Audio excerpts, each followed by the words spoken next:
Hey everyone, it's Darian, and I'm really glad you're joining us on our last episode of Season 5. A special thank you to my subscribers, Buttercup Sally, Rachel, Lee Ma, Kat, and Elena. And according to my podcast host, Buzzsprout, this show is listened to in 87 countries. So, here's a look back at my Season 5 guests who've helped to make that happen. What would be the best case scenario for this lawsuit? Well, what will happen as a result of this lawsuit is we're going to know definitively, once and for all, which historical materials are in the public domain.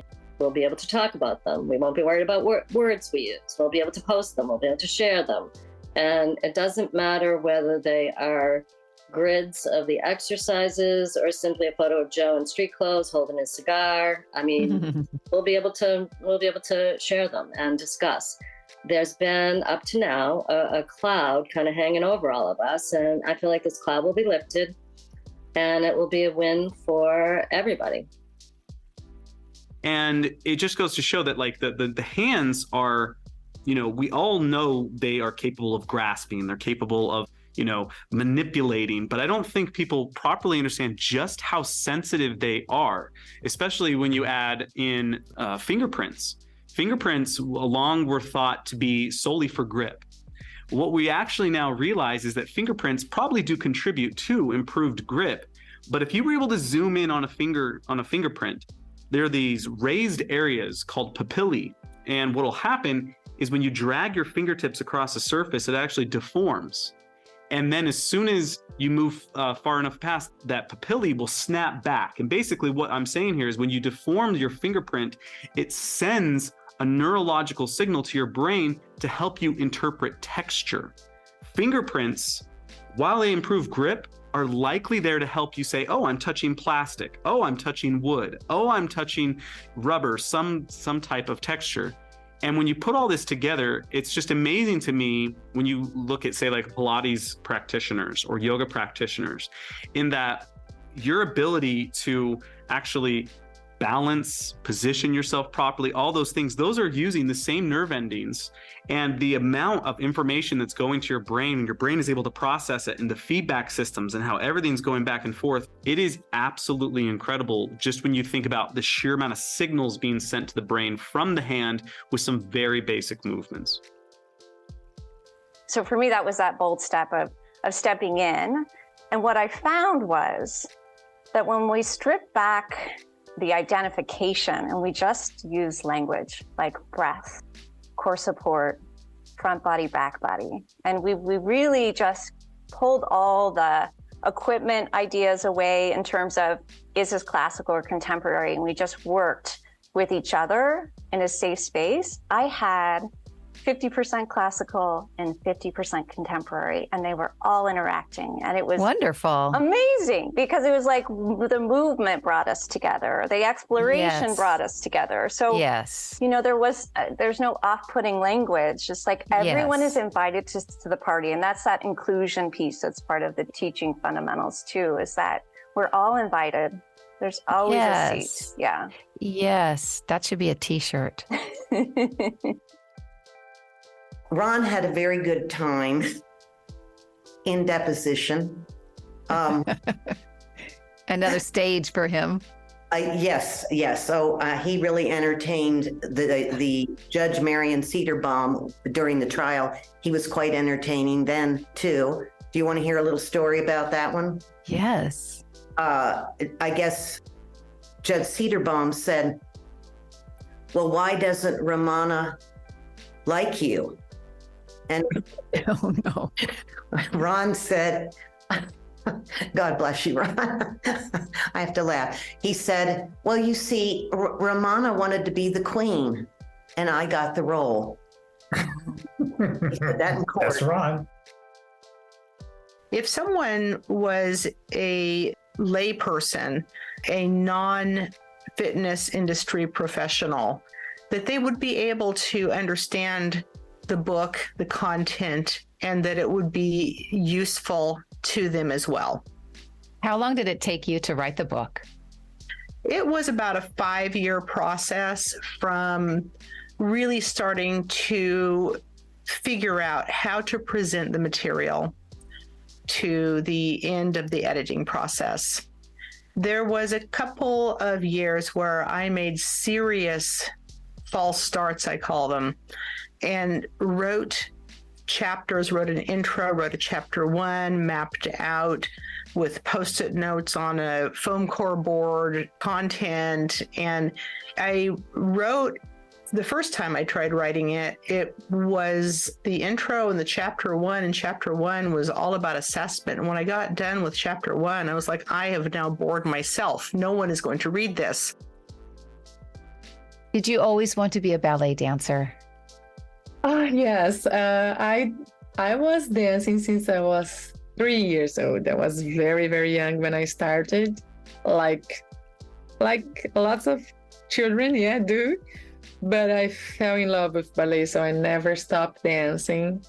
And I was getting with time, I was getting more and more dedicated to it. And it became my biggest passion. Yeah, so I was this kid that my life would be ballet. I would breathe ballet. So I wanted to be a professional ballerina. I had that dream and I was fighting for it. I was very passionate. Do you think Joe would agree with how physical therapists have incorporated his methodology? I definitely think he would be very flattered. Physical therapists, always treat the acute condition, and then they send people out in the world with some exercises. So consequently, one always wondered as a physical therapist whether these people actually rehabbed properly. Now, Pilates is that stepping stone from the acute treatment to full rehabilitation, and safely. So a lot of physical therapists learned Pilates. They saw the value of it, and they can keep the client a little bit longer, or the patient, it would be then a little longer, to rehab them a little better and then send them to continue with another Pilates teacher. So I write them in German. I tried for the spine corrector for the first time to start to write them in English first, but I found out it's impossible for me. It doesn't flow, I'm kind of stuck. I'm sitting here and I cannot go through one exercise without feeling like I don't have the words to describe what I want. So I started in German. Then when I have done the German version, I teach with the German version first. So I put it to practice. I go to my studio and I use it for my education. I have a weekly education program and a monthly education program. And I collect their inputs. So what I'm saying extra, which I haven't put in the manual so far, what is their feedback, So that's the first. It's sort of like you're quote unquote workshopping this project. They kind of fall into one of two baskets. I haven't found anything. I found in between. Either it's catered to those who have enough discretionary income to put the $800+ per month, into their privates, which I believe there's a place for that. Privates, duets, they have their trainer works with them every single time. Versus the other in which I think more people of color, LGBT, those communities that are underrepresented, disregarded in the health fields and fitness, they're going to go more towards basket number 2, which is the more watered down Pilates, I find, because it's affordable, because the first class is free, and they don't know that, and I'm going to get myself in a little bit of trouble. I don't really consider, once you pass a certain teacher to student ratio, you can't call it classical. You just can't. Unless you're working with a massive group of advanced people, you're losing that detail, that moving from the center work. And I just don't see a place when you have 20 machines that aren't classical machines and one teacher where they're just calling out commands, how they're able to take that work and translate it to their life. And so when they run out of the money for that, or they injure themselves, or they don't feel the difference in that workout, then they stop doing it because the money matters so much. So we started What's Your Workout, and when editors were concerned with COVID that people wouldn't have access to gyms, that's when we launched Anatomy of a Workout, which has actually become the more popular Yes, column. more interesting. And I think, again, for a lot of people, they just go through the gym and they go through the motions. And my idea, I'm super nerdy. Like, I always want to know why I'm doing things and what it's working. And my idea with this column is really to educate readers. Like, here's why you should do a lunge, and here are the muscles it's working, and here is why this will help improve your daily quality of life. You can't meaningfully demonstrate at an educational level on film every structure in a single form, because you have to destroy some structures to demonstrate others. And so having thoroughly destroyed the nervous system for the Anna and Z project, I was like, I need to do justice to that. And also because as wide as my audience is among the Pilates and yoga and massage and structural integration communities, I wanted to offer something that the naturopaths and osteopaths and med students and such could also be helpful, extra helpful to them, because they do have a demand to understand those features as well. But I wanted to demonstrate them in a way that was coherent with my integral style and perspective. To me, it's not about changing somebody's behavior. I think it's about finding your voice and saying, this behavior is impacting the group in this way. Could you substitute this for another behavior that would be better for the whole group? So when you come in on the phone, it's distracting to all of us who are participating. Basically, make a different choice, but please take your conversations outside. Happy to have you come in after it's done. And when people come in, please be aware of coming in as quietly as you possibly can, as not to distract from the flow. That might mean arriving and leaving your shoes outside, putting things in cubbies or whatever, as we have out there. There's an intent and a reason for this. Without being angry, I think you could just say, it just makes it easier for all of us, if that's possible. If it isn't, we need to talk about having a different conversation, or please find another place that would be more accommodating to what is needed on your end. They convinced me to go to an Aldoa class. They said, well, our Pilates teacher told us about this, and we think you'd really like it if you like Pilates. So I went, and within, the first few minutes of the class, I was just thinking, oh, how do I learn how to do this? This is amazing, just based off of how my body was feeling. You recognized right away that this would inform your Pilates teaching then? Well, I appreciated the precision of it in the same way that I appreciated the precision of Pilates. I had a similar feeling to the way I did the first time I did Pilates. The first time I got on the reformer, just, wow, what is this? What's happening to my body? This feels amazing. And I was so curious. Everyone says that. Isn't that crazy? Yeah. And so it's exciting when you discover something new that gives you that feeling. So I feel like that's why the prison it came to me through the church, which was another blessing from being there. A colleague from Celebrate Recovery already works in their life skills project, their life skill, I don't know how they call ministry that they have, which is a Christian ministry. And I asked, I'm always asking, do you know if they would like Pilates everywhere I go? So this is a women's detention center in Broward County, Florida. Yes, this is a low security. It's not high security in the sense that they aren't very aggressive criminals. What was it about Joe's teachings that resonated with you the most? And did you ever have a ballet injury? Did you come to him because you had an injury? How did that play out? No, I started with Joe because Dorothy Alexander is the director of the Atlanta Ballet, which I was a member of. had recommended Joe. And I called her because I was constantly told that I had a weak back, and no one was telling me what to do for it. And when I called Miss Dorothy, she said, go to Joe. So Joe realigned me. I was very sway back, and he placed my spine in a much, much more correct position and gave me the strength in the upper body. Speaking of money, how can people donate to your GoFundMe page? Yeah, so they can go to GoFundMe and search on the Pilates Transparency Project, or if they're not already a follower of the Pilates Transparency Project Instagram, I would say follow the Instagram. There's a link in the link tree of the Instagram that'll bring you right to the GoFundMe. And in fact, the link tree on the Instagram could bring people to a few places. If they haven't read the New York Times article, there's a link to it there. I forget everything that's on the link tree right now, but there's definitely a link to the GoFundMe. There's probably a link to our YouTube.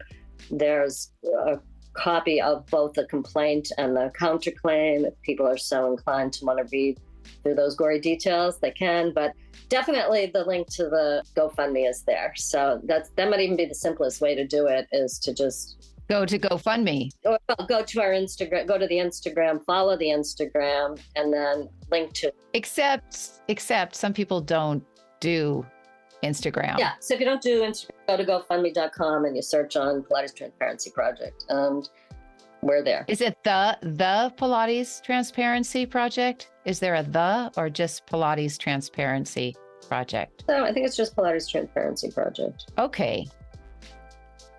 If any yoga or certainly Pilates instructor who's listening wants to have a chat with you, what's the best way? It is a little more difficult to do that these days than it has been in the past. You know, Jonathan and I are, it's funny, like Jonathan right now, I'm in a room adjacent to the lab. Jonathan's in the lab right now filming a YouTube video. If he's done by the end of this podcast, I'm going to go in there and I'm going to film some TikToks. What we recommend is right now, like we're almost always trying to film, and because we have so much on that we're trying to do, like we're also trying to make online courses for people for all sorts of career paths, including like continuing education credits for massage therapists.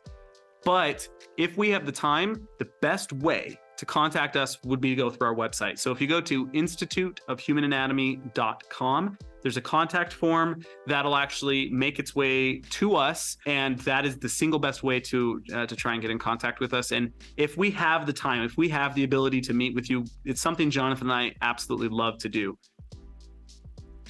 Carrie, if other Pilates teachers and or students want to learn more, are you available?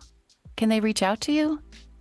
I am. Yes, I would love that. Of course, conversations, right? That's how we all grow in community, and we all need each other. So I'm not the only sound practitioner. There's many all over the country, and we'll find you someone somewhere. Wonderful.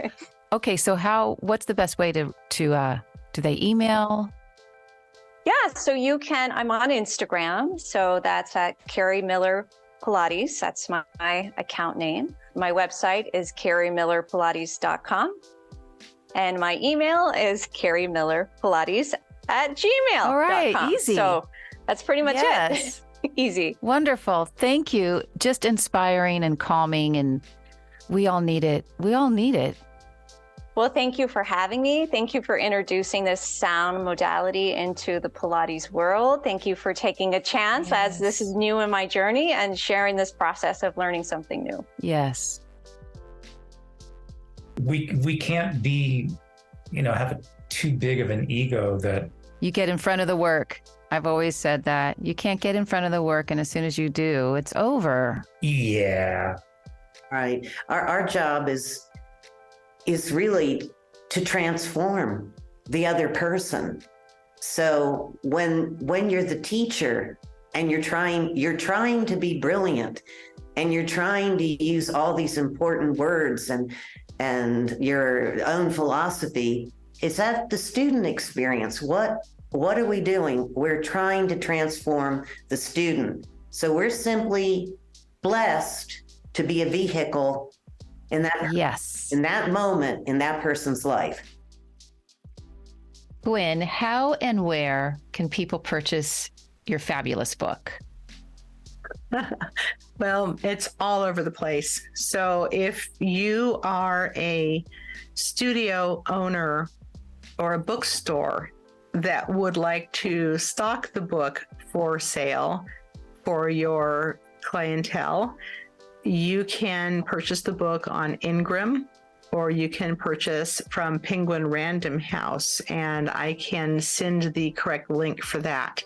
So those folks could just email me or text me after the show, and I'm happy to share that information.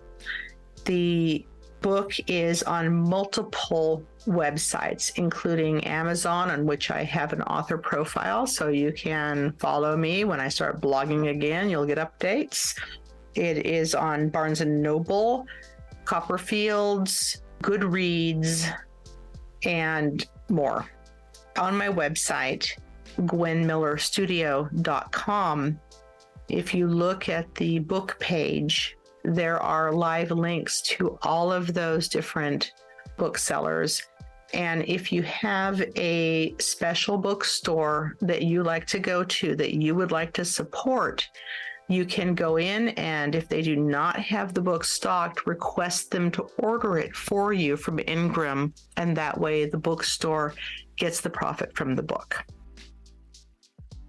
How can people learn more about Empower Pilates?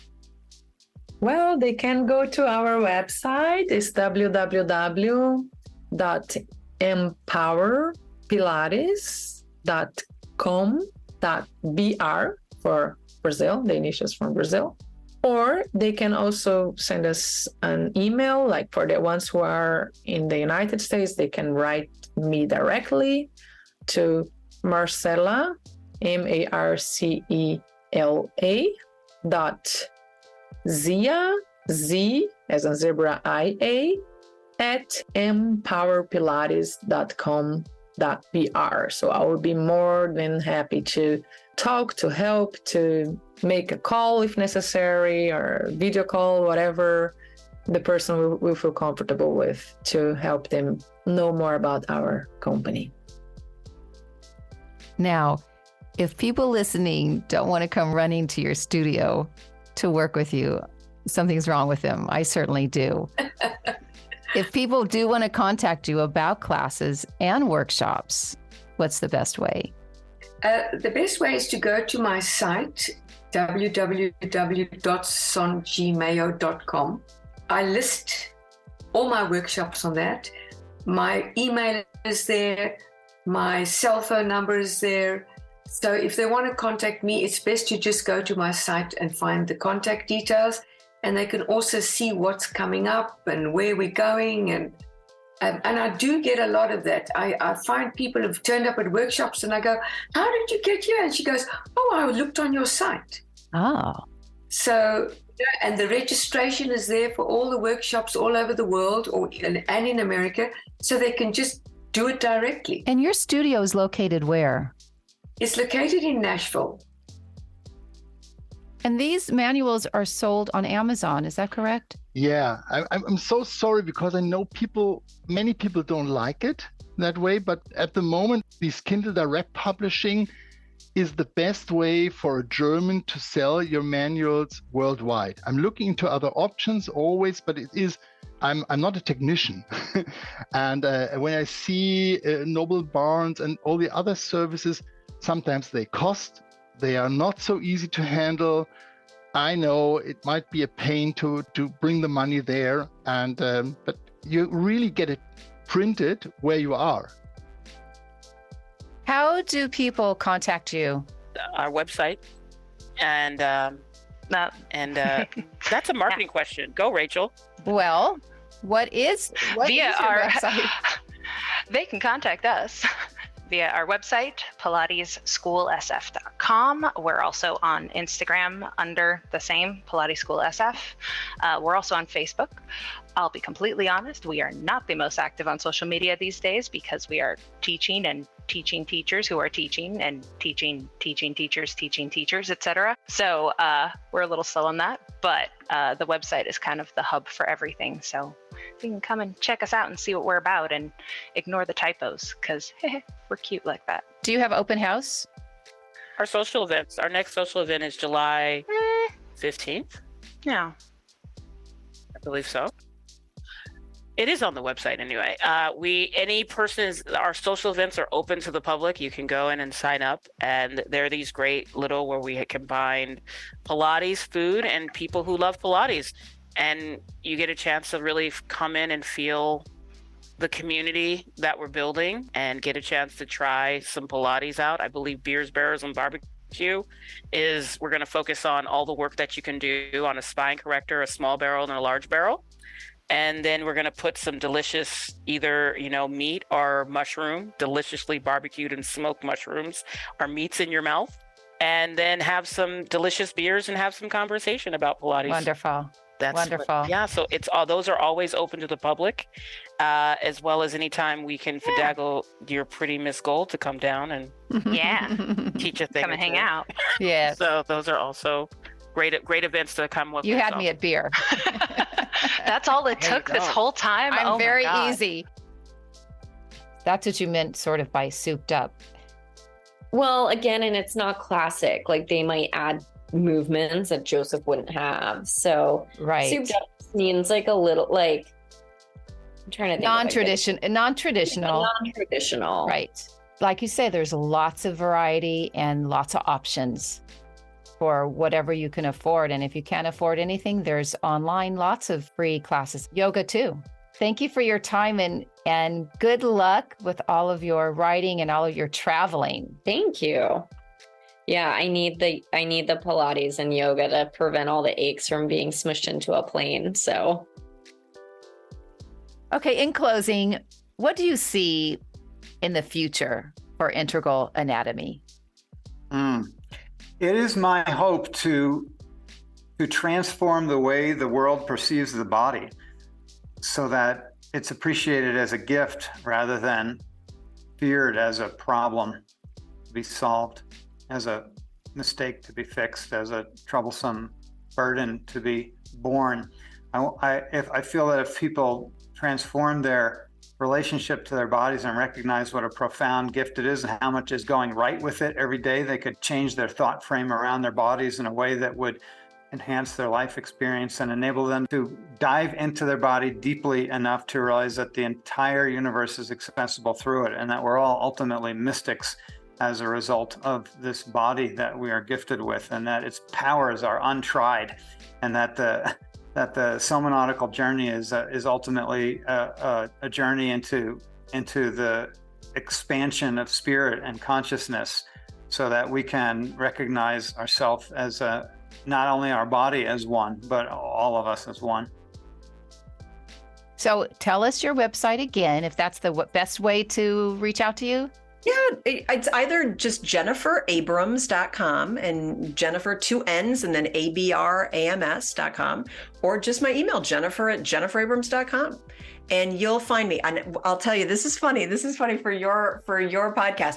If you go and you look up Jennifer Abrams, you will also find a bodybuilder. And so she has JenniferAbrams.net.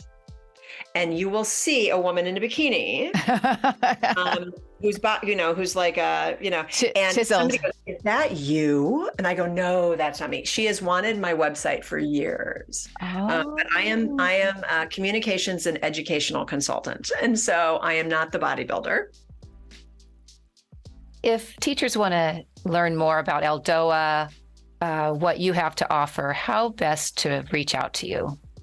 So if you want to learn about Eldoa in the US, or actually globally, there's a website called Eldoa Voyer. So that's ELDO and then VOYER, E's last name.com. And that should have all the practitioners worldwide and the certification courses taking place in the US. If you want to find me specifically, I do all of my business stuff under the name Authentic Body Control. So that's how you could find me on Instagram or email. And I'm fairly responsive. I'm one of those people that I can't leave messages unread. So you can write me on any of those things and find me. And if anybody has questions about where to train, I can put you in touch with colleagues that are closest to them where they can do Eldoa or even just take a class. In the perfect world, what would you like to have happen with your Pilates ministry? I would like for it to grow. I would like to see more people feeling called to do the same. I would like for us to just connect with other people and just what can we do together. There's power in numbers. So if more instructors that have an hour of their week or professionals that would say, I would like to donate an hour. Paula, can you find a space for me? And I'll find a space for you wherever you're at. I'll contact the department wherever you want to be in, and we'll figure out a way. Do you have any advice for Pilates teachers today who are either just entering the field or have been around for 10 years or 20 years? What do you think Joe would say? What would his advice be? Well, one of the things, and I'm going to be brutal on this, Darian, one of the things that I think I may have mentioned on the first interview, that one of the networks, NBC, CBS, ABC, I don't remember which one, but he was ready to sign the contract and they were going to put him on the air. At the last moment, he did not sign that contract because he knew that he would be prostituted. He is prostituted today. Those who are really there for the proper training, but you mentioned the young people coming in. Don't be content with getting your certification from an online course. Go further with it. I wish you an inspiring 2024. Let's collectively borrow some of that power we feel from our Pilates practice and use it to envision a world that focuses its energy on health, healing, and most of all, peace. Thanks again to all of my wonderful guests for sharing their stories and knowledge. See you here next year for Season 6 of All Things Pilates.